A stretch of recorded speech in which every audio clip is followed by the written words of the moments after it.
কথা বলেন ঠিক কিনা? এই সালাতটা যখন আপনি পড়বেন, পড়ার পরে কিন্তু আপনি আর করতে পারবেন না, একবারই পড়া লাগবে। ও বাজান, এর মধ্যে আমার আল্লাহ সুন্দর করে ফেরেশতাদেরকে ডাক দিয়ে বলে, ফেরেশতা তুমি তাড়াতাড়ি করে যাও, আমার বান্দা আব্দুর রহমান, আমার বান্দা কবি সাহেব নামাজের মধ্যে দাঁড়ায় সুন্দর করে খানা পড়ে নিয়েছে। অতএব ফেরেশতা তুমি যাও, ওই বান্দা যে সালাতটা পড়লো ওই সালাতটা তুমি কাল কিয়ামত পর্যন্ত তুমি ওই জায়গায় তেলাওয়াত করতে থাকো। ফেরেশতা বলবে, আল্লাহ আপনার বান্দা তুমি একবার সালাত পড়ছে, আমি কিয়ামত পর্যন্ত কেন পড়বো?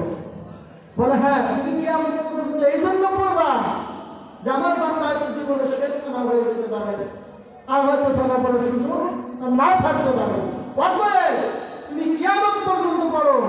বান্দার কিয়ামতের ময়দানে আমলে ঘাটতি হলে, দেখিতে ঘাটতি হলে তুমি যে কিয়ামত পর্যন্ত পড়লা, এই পড়ার সবটুকু দিয়া বান্দার আমলে ঘাটতি পূরণ করে আমি জান্নাতের ফয়সালা করবো।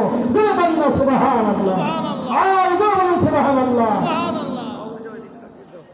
লিল্লাহি তাকবীর।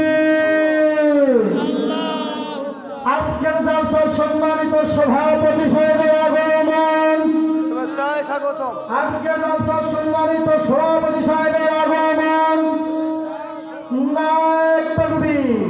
আল্লাহ পাক বাবাজিকে যেন দীর্ঘ অনেক হায়াত দান করেন। হ্যাঁ, সভাপতিত্ব জনাব মোহাম্মদ আব্দুল ওয়াহাব আলী, আল্লাহ পাক ওনাকে আজকের মাহফিলের জন্য কবুল করেন এবং নেক দীর্ঘ হায়াত যেন আল্লাহ পাক তাকে দান করে বলুন আমিন।